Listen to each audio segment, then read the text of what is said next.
Bonjour à tous et bienvenue pour ce top retour du mois d'avril. Je vous ai demandé de voter en commentaire pour un film Disney Toon et j'ai reçu La Belle et le Clochard 2. M'y attendez pas, je vous le cache pas. Ce qui est dingue, c'est qu'au début, ce film était un peu en compétition avec deux autres suites Disney Toon, c'est-à-dire Cendrillon 3 et Peter Pan 2. Et j'aurais davantage parié sur un de ces deux-là, Cendrillon 3 parce que j'ai déjà bien précisé que c'était mon Disney Toon préféré, et donc j'aurais cru que vous seriez curieux de savoir quels étaient les pires points de mon Disney Toon préféré. Et Peter Pan 2 parce que j'avais déjà traité Peter Pan en top retour, et donc ça aurait un peu bouclé la boucle. Mais non, vous avez choisi La Belle et le Clochard 2. Je reconnais que c'est une vidéo qui a connu pas mal de succès. Le Disney file là-dessus. Je m'attendais pas, vraiment, à ce que vous reniez là-dessus. Il n'y avait pas des masses de gens qui ont défendu le film en plus. Je suis surpris. D'autant plus que ouais, c'est le genre de suite sur lesquelles j'ai pas grand chose à dire en bien ou en mal. J'ai réussi à trouver pas mal de petits trucs à redire, de petits détails de quoi me moquer, notamment le personnage du Caïd. Ah oui, alors là c'était du pain béni, hein, pour faire des blagues, ça. C'était du pain béni, mais j'ai pas noté énormément de choses, que ce soit en termes négatifs ou positif. C'est un peu comme Oliver et compagnie, c'est-à-dire c'est majoritairement un film qui passe. Si dans les points négatifs, les deux gros points négatifs réels que j'aurais à citer, c'est que on a des gags ridicules, gamins puérils qui sont un peu saoulants par moments. Ouais, mais bon, ça c'est presque l'apanage de toutes les suites Disney Toon, faut avouer. Et le deuxième point négatif, c'est le héros, quoi. Voilà, c'est ça le problème majeur qui fout en l'air le film. Le héros est détestable. Et à plusieurs moments, il a moyen de revenir sur sa décision, de comprendre de ses erreurs, mais il le découvre beaucoup trop tardivement pour que je l'excuse. Et donc il est chiant. Et honnêtement, c'est ça les deux gros problèmes. Je dis pas qu'il n'y en a pas quelques autres petits à côté de ça, mais ouais, il n'y a pas de gros problèmes. Et parallèlement, il n'y a pas de grosses qualités par rapport à ça. J'ai deux vraies qualités à citer là-dessus, et j'ai dû me démener un petit peu pour trouver trois autres petits points à dire qui soient bien dans ce film. J'ai réussi à trouver, rassurez-vous, mais ouais, j'ai essayé d'aller jusqu'à 6 ou 7, histoire de pas non plus faire que les top 5 depuis quelques temps. Ouais, parce que oui, ça fait pas mal de top 5 que j'ai fait, quoi, presque. Ah, si on compte pas les Tipeee, bien entendu, les top retours Tipeee, mais ouais, avec la palette au trésor, The Wild et ça, 3 top retours que vous me proposez et 3 top 5 seulement, c'est... On se lance tout de suite. C'est parti pour les 5 meilleurs points de La Belle et le Clochard 2. C'est le paradis. Numéro 5, la chanson du Club des Clébards. Nous rejetons toute propriété, la modestie, l'humilité. J'en ai déjà parlé, je trouve que les chansons passent sans plus, vraiment rien de transcendant. À nouveau, on a un Sous l'amour brille sous les étoiles à un moment donné, ouais. Mais s'il y a une chanson qui m'a quand même marqué, que j'ai fini par retenir au fil des mois, c'est celle-là. Parce que je reconnais qu'en termes d'air, c'est plutôt entraînant, ça reste bien dans la tête, ça c'est clair. Puis je reconnaîtrai quand même d'autres qualités en plus de ça. Je trouve que pour ce que ça veut instaurer, c'est-à-dire cette espèce de club avec ses règles, sa règle du chacun pour soi, tout le monde se démerde et chacun s'occupe de ses oignons, et ben je trouve que c'est plutôt bien présenté. Hein, il y a certaines paroles un petit peu discutables, mais dans l'absolu c'est plutôt bien présenté, cette espèce d'état d'esprit de chacun pour soi que ça veut faire passer. Et le fait que cette espèce de liberté qu'ils affichent, et ben en fait elle a un prix, c'est-à-dire le fait qu'il n'y a aucune solidarité. Et c'est correctement mis en place. Voilà, ça n'a rien de transcendant, mais en termes de paroles, ça met correctement en place cette espèce d'ambiance très, très chacun pour soi de l'endroit, qui sera illustrée acceptablement par la suite.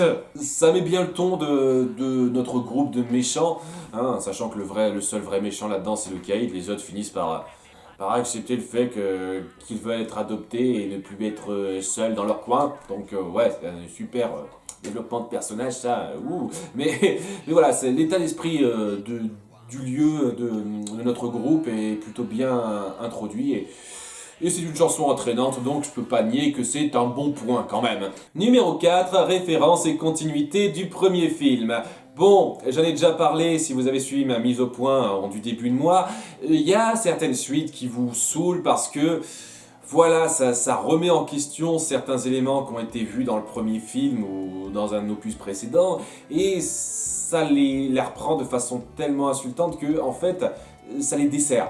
Voilà, donc j'avais déjà parlé pour des films comme Le Livre de la Jungle 2, La Petite Sirène 3, Pocahontas 2, c'est très dommageable parce que ça en fait à la fois des mauvais films, mais aussi surtout des mauvaises suites qui complètent mal le film. Là, je peux pas dire une seule seconde que ce film complète mal le premier film. Le problème de ce film, comme je l'ai dit, principal, c'est son personnage central qui est lourd.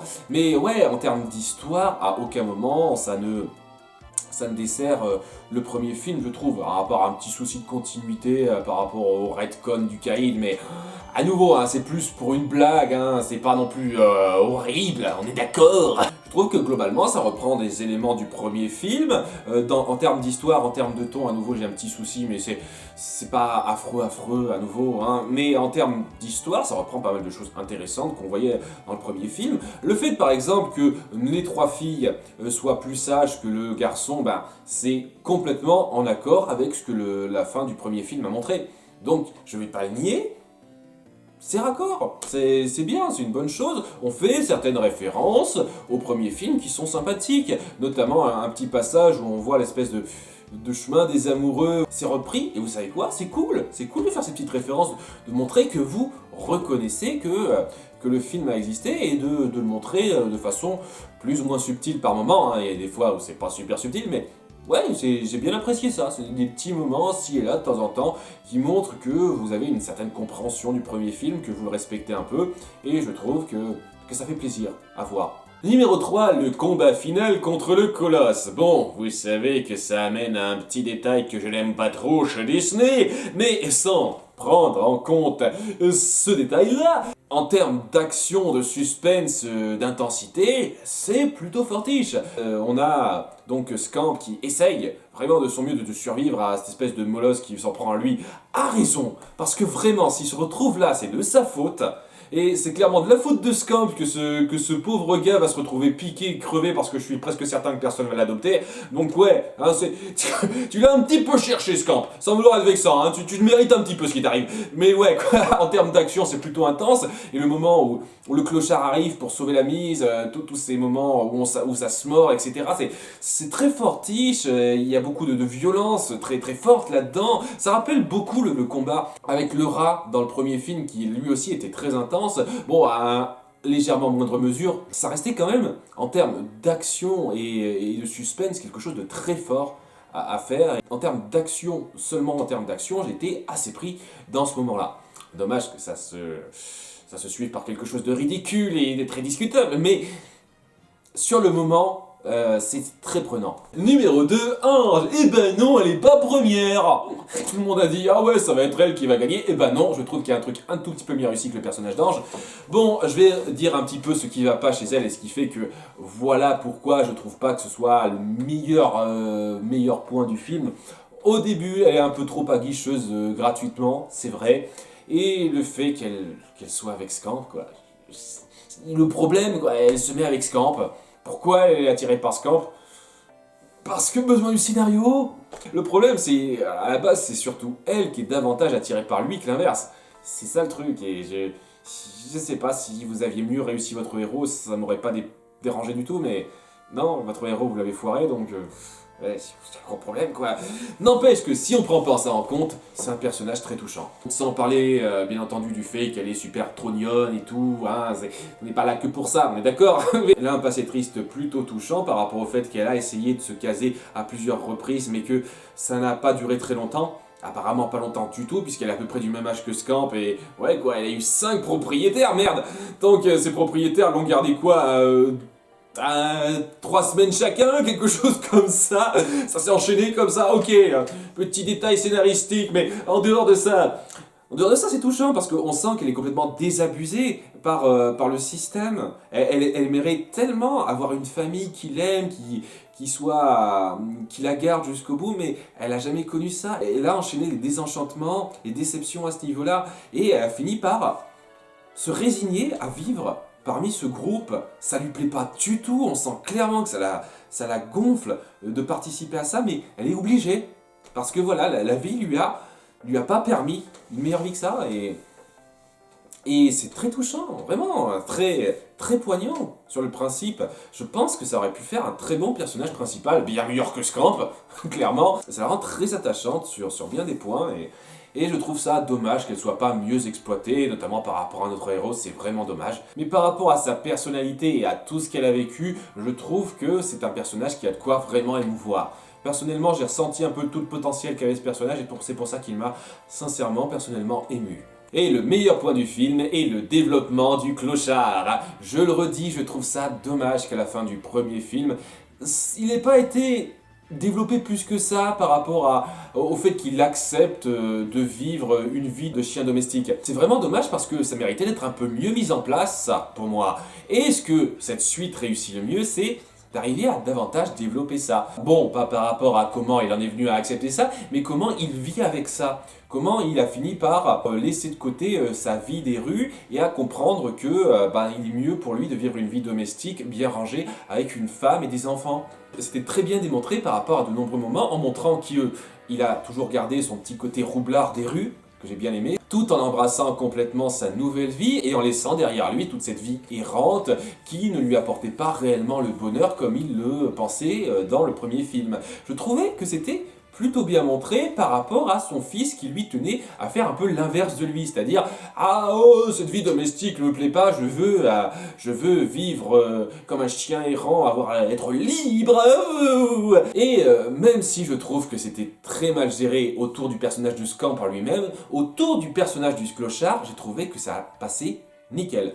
Par rapport au fait qu'il n'arrive pas très bien à se poser comme modèle pour son fils, parce qu'il ne sait pas comment lui expliquer vraiment en quoi c'est mieux pour lui d'avoir une vie domestique que d'avoir une vie dans les rues. Il a beaucoup de mal à lui expliquer ça, malgré le fait qu'il ait vécu ici, parce que c'est quelque chose qui est très difficile à expliquer. Il essaye de se poser en modèle pour essayer de lui montrer le droit chemin à son fils, mais il a énormément de mal. Et c'est quelque chose qui agrémente fortement le personnage par rapport à son arc du premier film. L'arc du clochard dans le premier film, couplé à son arc dans le second film, crée un personnage très fort en termes de développement, et je trouve que s'il y a quelque chose de vraiment positif que je devrais retirer de ce film-là, c'est vraiment ça. C'est-à-dire que ça arrive à créer, en couplant les deux films, un arc de personnage très bien senti du début à la fin par rapport à ce qui s'est passé avant pour lui et ce qui se passe après pour lui. C'est quelque chose que je peux saluer cette suite d'avoir fait, c'est-à-dire d'avoir vraiment bien su prendre en compte l'évolution du clochard par rapport au premier film. Et les déboires et les soucis que ça peut lui amener, le fait de s'habituer à cette nouvelle vie en ne sachant pas exactement se montrer comme un modèle, tout ça c'est très bien fichu et ça crée un très bon personnage. J'adore le personnage du clochard, pas seulement grâce au premier film, mais grâce aux deux films mis l'un à côté de l'autre. C'est vraiment dommage pour Lady qui, sincèrement, n'arrive pas à être suffisamment forte dans le premier film et qui fait figuration dans le deuxième, c'est clair. Elle fait figuration dans le deuxième film, vraiment, c'est vraiment dommage. Mais vraiment, le clochard passe nickel dans ce film-là. Je l'aime à peu près autant dans ce deuxième film que dans le premier. Et je trouve que c'est une très bonne réussite à ce niveau-là. Ça ne change rien au fait que le héros est une petite merde que je ne peux pas supporter, et donc je ne peux pas apprécier ce film à cause de ça. Désolé. Mais ouais, je peux pas nier une seconde que ce film a deux vrais points positifs pour lui qui valent un peu le détour si vraiment vous êtes curieux. Hein, un tout petit peu, faut pas exagérer non plus. mais voilà, hein, c'est loin d'être une des pires suites Disney Toon. Ouais, c'est deux gros bons points. Hein. Le reste, comme j'ai dit, ça passe. Voilà, ça passe comme ça n'a rien de sensationnel. Mais globalement, c'est pas affreux non plus. Si vous aviez fait un meilleur héros, je pense que j'aurais apprécié un petit peu ce film. Vraiment. Malheureusement, c'est pas le cas. Comme je l'ai dit. En tout cas, merci d'avoir suivi cette vidéo. Je vous donne rendez-vous à très bientôt pour le prochain Top Retour. Le Top Retour du mois de mai qui, je le rappelle, sera sur un film Pixar et uniquement un film Pixar. Donc voilà, vous votez dans les commentaires pour le prochain film Pixar que vous voulez que je traite. Parmi tous ceux que j'ai traités, j'en ai déjà traité un petit peu quand même. Je pense qu'il y en a plus d'une dizaine. Donc vous avez un petit peu le choix. J'aurais eu tendance à voter soit pour Là-haut, soit pour Toy Story 3, vu que ce sont respectivement les films que j'aime le moins et que j'aime le plus de Pixar, mais vous m'avez prouvé que c'est pas aussi simple par rapport au dernier vote pour ce top retour, donc surprise, qu'est-ce que ce sera? Ben, ce sera à vous d'en décider dans les commentaires. À très bientôt pour le mois prochain pour le futur top retour. Ciao!